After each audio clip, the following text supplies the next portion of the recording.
to Cam on Court, episode 4.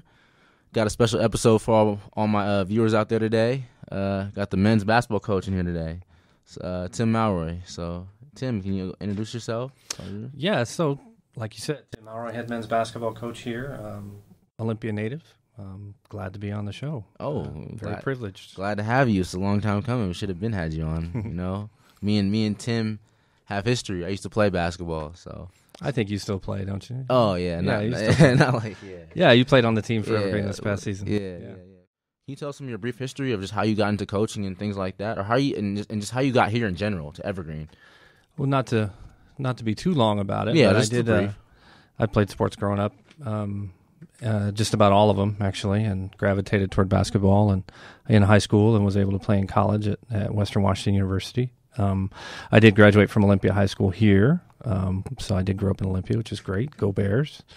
And played at Western Washington for a few years, and then actually got away from coaching when I graduated with my bachelor's degree and did some social work, worked for the state, worked in Seattle for a few years, and then was able to go back to Western to get a master's degree in sports psychology.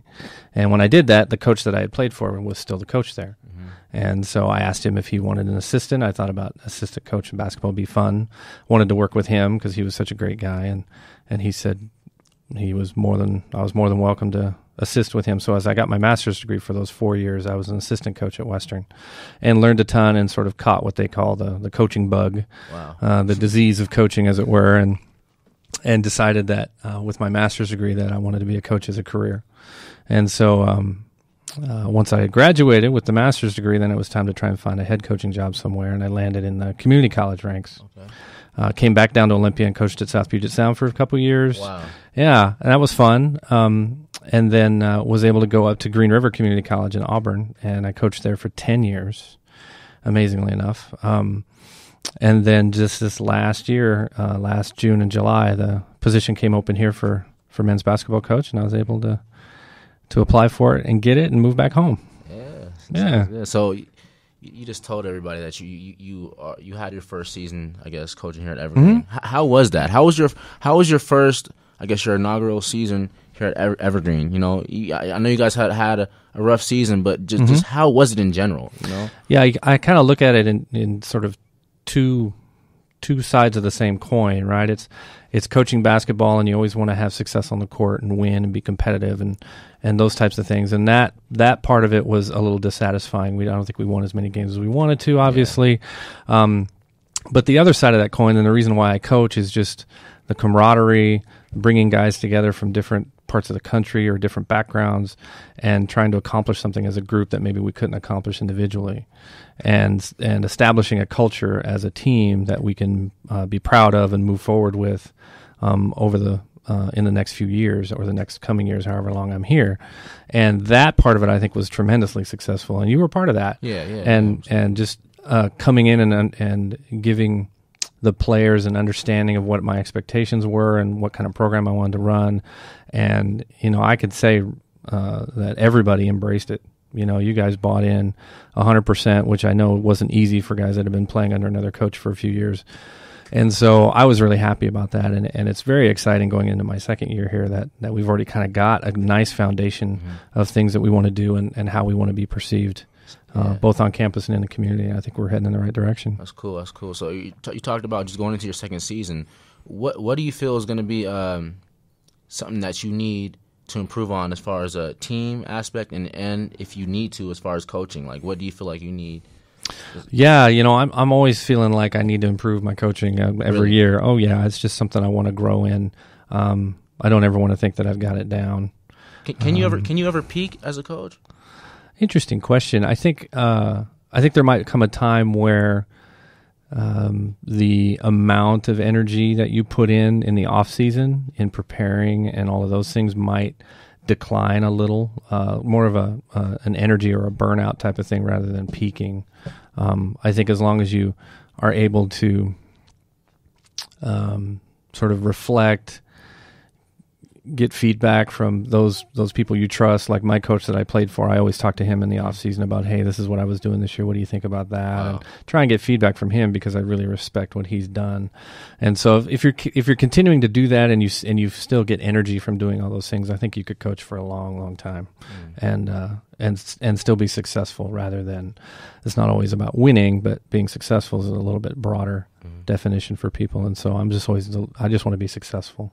So what are the, I mean, if you can tell me this, what are the exact things you feel like you need to work on as far as just coaching goes? Oh, for me, I think I'm going to implement. There's some things that I've wanted to do throughout my coaching career that, for whatever reason, I might have told myself at one point, well, maybe don't do that, and somebody might think you're weird, or and I've kind of come to the point, especially here, where there's so much freedom to do things. It's just the whole atmosphere at Evergreen that. There's a few things I want to do that I haven't done before, as far as how to structure captains. Wow. and how to choose captains. I have some ideas on maybe a couple different ways to do that, as well as some of the community things that we want to do. There's some community projects and things I want to be a part of. Wow. So you definitely want to bring the team closer to the community. Yeah, I think so. It's always been something I wanted to do, and just look for some more opportunities. A lot of times I'll wait for opportunities to come to me or somebody to contact me, like from the YMCA or a Parks and Rec league that needs a coach or one of our players to go talk to their kids or something like that. And those come all the time. But I'd like to maybe seek out a few more specific opportunities for our team to help in the community. That'd be awesome. Yeah. I think they need it. The community. I think the Olympia supports you guys. Through what you guys do. Yeah, I know that there's been great support in the past, and success breeds that kind of support, and I understand that. And so, once we're a little more successful on the court, I anticipate actually quite a few community members coming out and supporting us and seeing us, because they're going to enjoy the way we play, and I think how we carry ourselves. We've already had some feedback of that this year from people that have come out to watch, and it doesn't hurt that I grew up here, because I still have a lot of people that I went to high school with, that are in the community, and business owners and things like that. And so, they come out to a game or two just to say hi and touch base again. That's always good. Good. So I got a question for you as far as the junior college ranks at NAIA. What's the hardest part about jumping that from junior college to coming to the NAIA? It's an interesting question. Again, for me, I don't know necessarily if it was difficult, but one of the differences is just that mentality of having a guy for more than just 2 years, and a lot of times more than just one.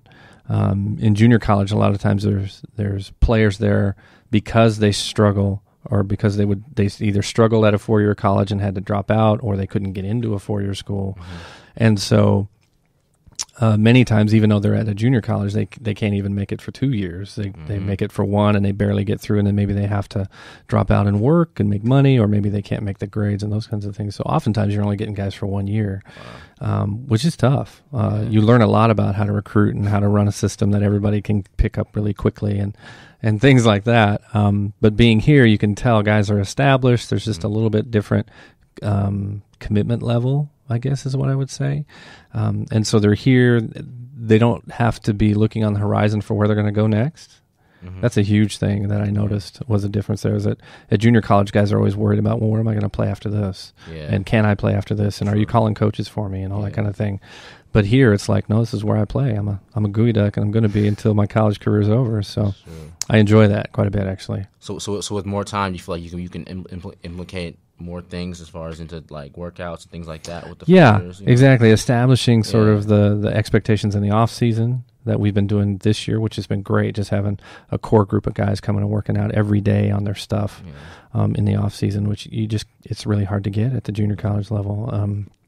And that level of commitment, as well as even the stuff during the season, expectations that we can have of meetings and film and extra weight work and things like that. We can all do that here. I feel more comfortable doing it here, and not like I'm taxing some of these athletes, because again, in junior college, a lot of them are, they don't live on campus, or they don't live right by campus. Some of them are traveling every day just to get to school and stuff. And so if you want to have a late practice one night or do some late film work until 8 o'clock. Sometimes I felt bad about that. Wow. Because they got things to do. They got to get home and eat and study and everything else. Well, I'm glad you feel bad. The coaches, they never felt bad. Yeah, some coaches don't care. It was film room, and I was like, man, I got class. I got night class. I'm about to go to sleep. I hear you.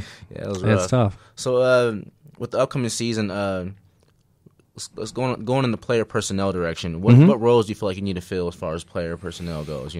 Well, the great thing is I'm almost done recruiting. Wow. I've got 3 commitments, plus a couple walk-ons that have guys that I know that I've invited to come and play and be a part of a team because I know that they'll work hard, and guys that I've already coached in junior college that want to come. So that's really cool. And if anybody watched us last year, you could tell we were missing size, right? I mean, we even had to have you guard bigger dudes, and it was yeah, exactly, right. It was rough, and you guys were gladiators for me, and I appreciate that. So, but my mission in the off season was to let's go get some size because the guards and the perimeter guys that were coming back are good. I mean, those guys are solid and they can compete. Yeah. And so I've signed 6'6", 6'7", and 6'8", 3 guys across our front court already, and I'm really excited about it. So right now I feel like we've got a really nice package to present personnel-wise. So I needed to get some size, some guys that can defend bigger players more than anything else. Offensively, I can work with whatever skill set they give me, but it doesn't matter how strong you are. If you're 6'1" and you're trying to guard a guy that's 6'10", physics take over. Can't teach height. It's just right? You can't coach height. Guy is 6'10" at the beginning of the game. He's 6'10" at the end of the game. Definitely true. So with the players you have coming back, who's going to be key for you? I know you got some players coming back. Yeah, you got a senior in there. Yeah, got a couple of them. Yeah, a couple seniors. And I think that all 6 of them are going to play an important role. They really are. I think that at the end of last season, you could see Alex Hernandez really sort of understand how to be the most effective, how his game fits into our league, and I just thought he had a terrific season overall. But his last 5 or 6 games were outstanding, and he's not just a scorer; he's sort of a stat sheet stuffer. Right? He'll rebound for you, he'll get some assists, and play really good defense, and he just causes some problems out there for other teams. So I expect big things from Alex, definitely, as well as Brock. I think Brock was a warrior and had to guard bigger guys as well, and this next season he'll get to step out on the perimeter, I think, and play a little more freely for him. So I'm excited for that, and then I need to mention Jarek and Frankie. Frankie's just an amazing athlete, just gets the absolute most out of his ability and his work ethic and all of that stuff. He's just a phenomenal dude. And Jarek has come maybe our most improved player, just understanding the game more and more and really wants to be that pass first, let me get my teammates going first guy. And I think every team can use one of those guys. That's good. Yeah. That's definitely good. That's good. Let's go to the fun questions, man. If you had to have a superpower, what would it be? Oh, that's a great question. I was going to ask you that. A superpower. Off the top of my head, I'd have to say there's probably 2 of them. One of them's kind of the easy one, right? The fly, right? Everybody wants to fly. Because it would just be the coolest thing to pick up and go wherever you want to go. Yeah. But I was always intrigued by, I wasn't a huge comic book guy, but I saw, I've seen the movies, of course, but Storm from X-Men who can control the weather. Really? I just always thought that would be so cool to be able to control, because I think you could do a lot of fun stuff with that. I'm sure if you could control the weather anytime you wanted, you could just bring storms or push the clouds away or whatever you want to do. I know. For some reason, that seemed appealing to me. Yeah, that's true. That's dope. So, all right, superpowers, weather, okay, mood. It's like I guess if you I had to try and give you one. Yeah, I had to try to give you one that maybe nobody else would give you. So. Who's your favorite basketball player? Of all time, it'd be Magic Johnson. Really? Yeah. I was 10 years old or so when he was in high school and coming out of high school, and I had heard about him somewhere, and that's when I was really starting to love basketball. I'd played soccer and baseball and everything else, but basketball was sort of starting to become what I wanted to do, and he was the first guy that I started to watch, and I was, and he sort of breaks every convention about point guards. He's 6'9" and he's playing point guard, and he's killing people playing point guard. He's not just okay. And so he went to Michigan State, and I followed him there. And then, I was born in Southern California, and so I was kind of a Lakers fan anyway. And when he went to the Lakers, I was just ecstatic. So Magic was my guy. That's cool. Yeah, for sure. Growing up, he had the most impact on me. And I got to see him play quite a bit too. Oh, really? When they would come up and play the Sonics, I would try to go watch a game, just as many times as I could. Went to a couple playoff games with Magic, and went to the All-Star game in the Kingdom when Magic was there, and had awesome. 16 assists or something. It was great. It was really, You got some good memories, man. Good. Oh, I have great memories of Seattle sports in general. Yeah, really? Growing up was fun. How you feel about the Sonics, man? It's tough. It kills me. Yeah, it hurts. It really does. I hope we can get Seattle needs a franchise. They really do. They not only do they deserve it, but I think they need it. And there's a lot of fond memories there of that team bringing the first championship to Seattle and those types of things. It'd be a shame to lose all of that. I don't know what this generation of kids growing up now who never even heard of the Sonics, because they've been gone for long enough now that a lot of kids are like, I don't know who those guys were or whatever. That's sad to me. That is sad. Yeah, it's sad. Mm-hmm. But hopefully they'll come back. All right. So if you weren't playing basketball, or you didn't coach, you didn't have no knowledge about basketball, what would Tim Malroy be doing with his life? Great question. I would be doing everything I could to be a film director. Film director. Yeah, I've always wanted to direct a film. Movies are kind of my geeky passion, right? That's my geeky thing. Okay. I took a film class in high school that was a really special sort of. It was only offered once every 2 years, and it was 2 periods long. It was all this extra special stuff, and I got into this class, and the teacher was just phenomenal and really educated me on what film was about and the techniques behind making a film, as well as the stuff that people see in front of the camera. And so I took that with me to college, and I think I took every film class I could in college, they had film for English classes, they had film for history classes, and I would always take all those classes. And I grew up, my family grew up loving movies as well. Mm-hmm. And so it just sort of blossomed into that. And ever since then, I've always been, I have a certain amount of independent film websites that I check and just try and keep up on the news and my friends I didn't realize that I was kind of the geek about film until my friends would be talking about movies, and they'd ask a question about and I'd know it right off the top of my head. And then nobody wanted to play Trivial Pursuit with me because I'd get all the film questions right. And, it was that kind of thing. So I started to figure that out. Okay. I guess I have a passion here. So, cool. And in my adult years now, it's really turned into something I enjoy.